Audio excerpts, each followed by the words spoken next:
Anak. Ay, Nay. Bakit? May hawak bang pera sa kabaong yung lolo mo? Wala po, Nay. Bakit po? Ay, lagyan mo. Pamahiin kasi yun na dapat may hawak na pera sa kabaong yung namatay. Pinaka-pamasahin niya na kasi yun sa langit. Sige po, Nay.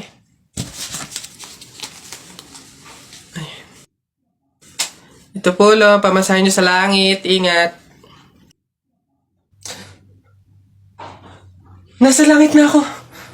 Ay, opo, tay. Kasi sinunod po ng pamilya niyo yung pamahiin na dapat may hawak kayong pera sa kabaong para may pamasahe kayo dito sa langit. Ay, ganun ba?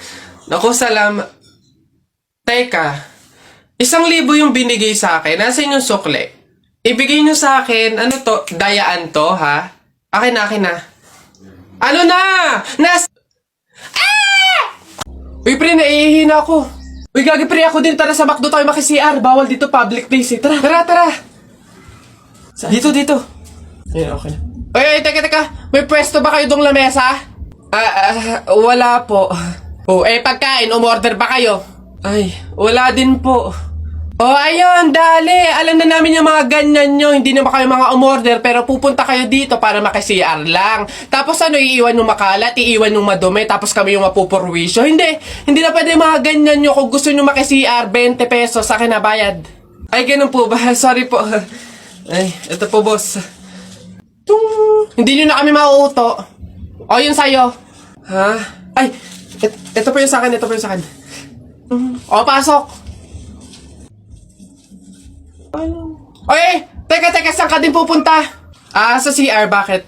Sus, panigurado nakiki-CR lang din to. Again, hindi na po libre ang CR sa McDo. Kung gusto nyo, magbayad kayo ng 20. Buti nga 20 nga lang. Libre na tissue, libre na sabon, libre na tubig. Swerte nyo nga, 20. Akin na. Sorry, what? I am the manager here and who are you? Bago ka lang dito?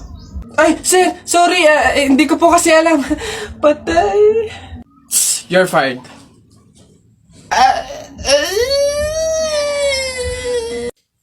Lagi nyo sinasabi na pangit ako?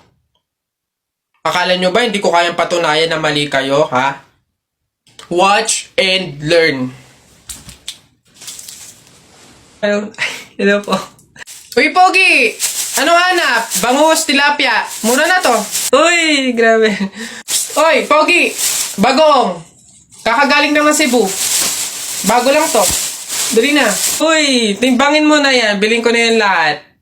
Sige na, makakauwi ka na. Biling ko na yan. Pogi! Prutas, bili na. Bagong pitas to. Dali na. Pogi to talaga. Yan din. Pakiyawin ko na lahat yan. Panda! Sige na. Ngayon yung sabihin pangit ako, ha? Tao po! Tao po! Ano ba yan, Nay? Nakakatakot naman yung mga tahol na aso.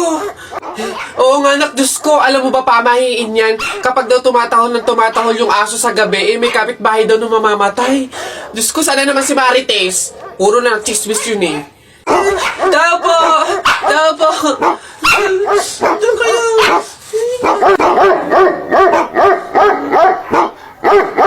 Aray! Ano yun? Visit kayong dalawang mag-ina kayo. Kaya tumatahol yung aso dahil andun ako sa labas, ha? Puro kayo pamahiin. Tawag ko ng tawag, wala man lang sa inyong nagtangkang lumabas para sa akin. Ay, kuyoy lang. Puro kayo pamahiin. Nilapan ako ng aso't lahat. Aray, magbibigay lang naman ako ng ulam sana eh. Ito, aray ko. Tahol kasi ng tahol yung aso. Kala namin may mamamatay eh. Oo nga, mamamatay ako sa inyong dalawa. Aray ko yung rabies, yung kumakalat na. Nak, papasok ka na pa sa school? Opo, Nay! Magdala ka ng payong madilim sa labas, oh. Ha? Kala ko ba madilim sa labas? Bakit payong? Dapat flashlight. Bonak eh. Bonak? Anak, Bonak? Nagdadya ko lang naman eh.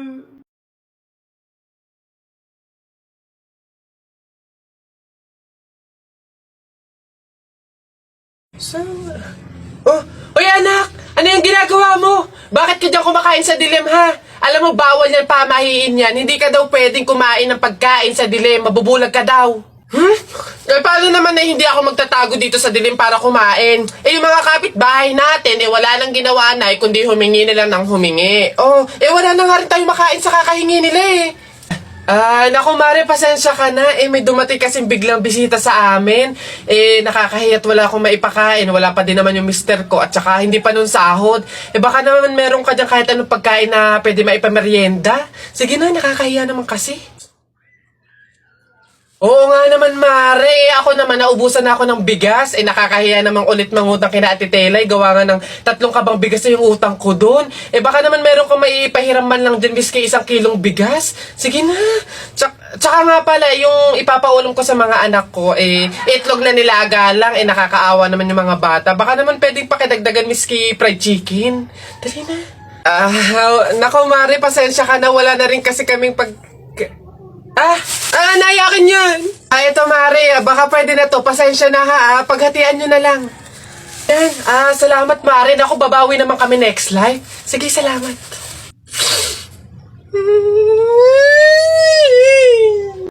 Pabili pa, pabili. Oh, what's up, boy? Oh, yari, English ba naman? Ano ba yan? Yeah, what do you want? Gigil talaga ako nito eh. Do you have solution that mix evenly with organic compound substances and had undergone fermentation and instilled in a solid state of matter in a homogeneous mixture? Ano yan? Di mo pala alam eh. The Red Horse. Bonak. Ganon. Nintik na bata to. Nay! Ano na naman yon? Natakot ako kagabi. Ha? Bakit? Diyos ko, nalagasan daw ako ng ngipin, Nay. Buti panaginip lang yun. Ha? Naku, masamang pamahiin yan, na. Pag doon na naginip na nalagasan doon ng ngipin, naku, madami daw pamilya ang mamamatay. Ito, to. Ano to? Yan. Sabi-sabi kasi na matatanda, kumagat ka daw sa kahoy para daw hindi matuloy yung masamang pamahiin. Dali na. Ang laki naman ito, Nay. Bakit ganitong kahoy pa? Ang laki-laki, oh. Huwag ka nang maarte dyan. Sinasabi ko sa'yo pag may nangyaring masama sa pamilya natin. Ako, ikaw sisisihinan. Ang laki naman kasi nito.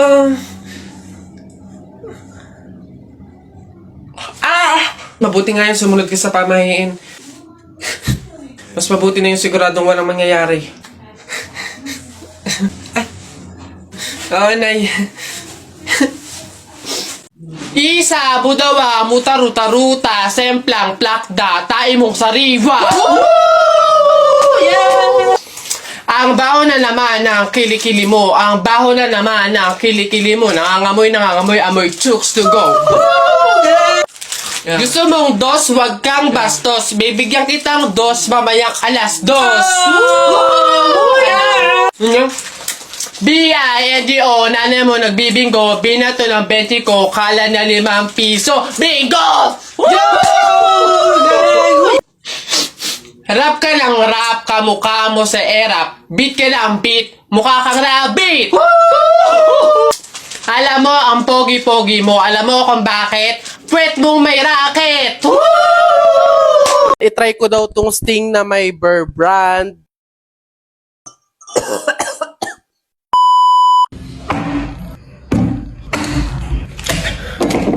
Howdy people! So, ayan, nakita ko to sa comment. Wait lang.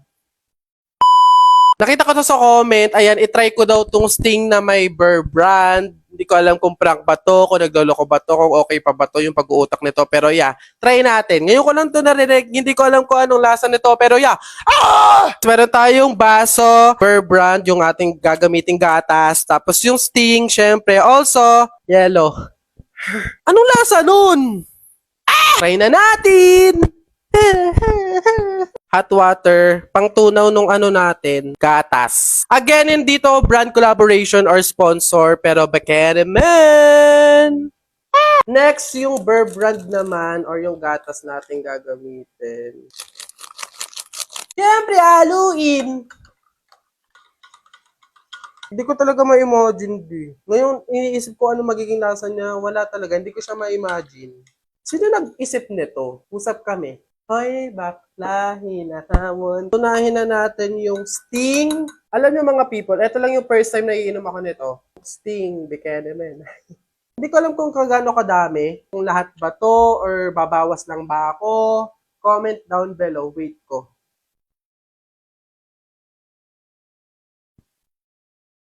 Siguro mga hanggang dito. Basta. Huwag kayong makialam. Okay. Oh, tinan mo para siyang strawberry. Tinan mo yung color niya. Konti pa. Para siyang naging strawberry drink.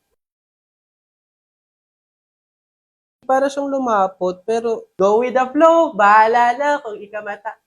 Tapos next natin yung lagyan natin yung yellow. Di parang kadiri siya.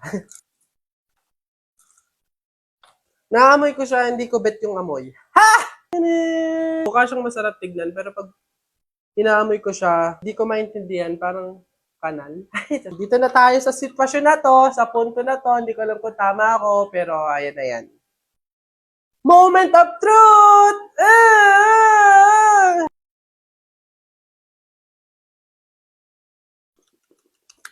Parang panis na gatas. Makakaubo?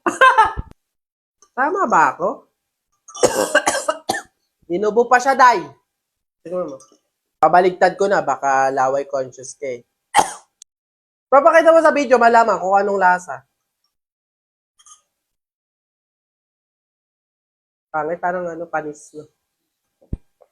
Basta kayo na lang mag-try. Try nyo na lang. Baka sa inyo masarap. Ganon. Baka ako maarte lang ako. Ganon. Try nyo na lang din. Di ba? Bessie, tignan mo! Girl, nasa mall ka, wala ka sa palengke. Ano ba yung suot mo? Wala ka bang taste? Walang style? Walang fashion? Ano ba yan, girl? Ilugar mo naman yung suot mo. Baduy? Bakit hindi mo kami try gayahin, girl? Sosyalin, yayamanin, fashionista, ganyan. 2023 na oh, glow up naman, girl. Habol tayo. Or baka naman, Bessie, walang pambili. Mahirap siguro, ganun, poor. Alam mo, girl, madami dyang mga cheap store, yung mga ukay-ukay. Try mong tumingin sa mga ganon. Para naman maging maganda ka at maging presentable yung suot mo. Ano ba yan, Bessie? Wala bang tricycle dito or jeep man lang? Paulan na, oh. Ano ba yan? Paano tayo makakauwi nito? Oo nga, Bessie, hindi naman tayo pwede mag-book. Ang mahal-mahal ng pamasahe doon. Oh, girls! Ay. Kayo yung nakasabay ko sa mall kanina, di ba? Anong ginagawa? Commuters ba kayo? Ay, kala ko naman kasi kung makapan-judge kayo kanina. Naghihintay kayo dito na ng jeep, no? Tricycle? Kawawa naman pala kayo. Girls, ha? Next time, ha? Wag kasi kayo man-judge ng kung sinong tao, lalo kung hindi nyo naman kilala. And, wala namang issue pagdating sa pananamit. Kayo talaga. Sige na, una na ako, ha? Ito kasi yung sasakyan ko. Oo, tama. Kahit ganito yung pananamit ko, may sarili akong sasakyan. O sige, una na ako. Wait, sa ganyang pananamit, mag-commute lang kayo. Gusto niyo sumabay? Pwede ba kahit saglit lang? Siyempre naman, hindi. After nyo akong i-judge kanina na pampaleng ko yung suot ko and wala akong fashion, walang style, tapos sasabay kayo, wag na lang siguro muna. Bye! Ingat! Ay, wow! Ang ganda nito, girl, pang outfit sa BGC. Buti 50 pesos lang. Ito nga, Bessie, mukha akong mayaman dito. Bigat. Oh! Hoy! Ay, lo! Kayo pala yan, Diyos ko. Nag-okay pala kayo? Akala ko mga branded yung suot nyo. Akala ko ba, girl, sosyalin, yayamanin. Ay, naku. Grabe kayo makahusga sa akin ng isang araw, ha? O sige na. Again, ha, ang buhay hindi nakadepende sa pera at pananamit. Mayaman, mahirap, or may kaya ka, ang mahalaga, wala kang ginagawang masama. Thankful ka na nabubuhay ka sa mundong to, ganun. O sige na, una na ako, ha? Ito kasi mga pinabili ko, ang dami. Ingat!